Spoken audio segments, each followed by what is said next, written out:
शौकीन हा बासू चटर्जी यांचा एक धमाल विनोदी चित्रपट 23 एप्रिल 1982 रोजी प्रदर्शित झाला होता. म्हणजे यंदा त्याला 42 वर्ष पूर्ण होत आहेत.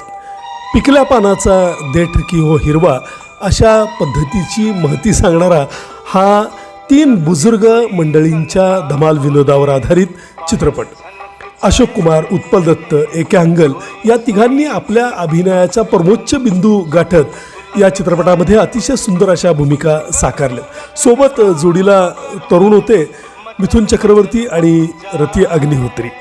थोडक्यात तरुण तुर्क म्हाताऱ्यार्क अशा पद्धतीचं हे कथानक रसिकांना त्यावेळी खूपच आवडून गेलं. त्यात आर.डी. बर्मन यांचं संगीत आणि त्यामुळं किशोरदांच्या आवाजातलं जब भी कोई कंगना बोले हे गाणं आजही रसिकांचं लाडकं गाणं बनलंय. अशोक कुमार आणि उत्पल दत्त यांना फिल्मफेअरचं नामांकन या चित्रपटासाठी मिळालं.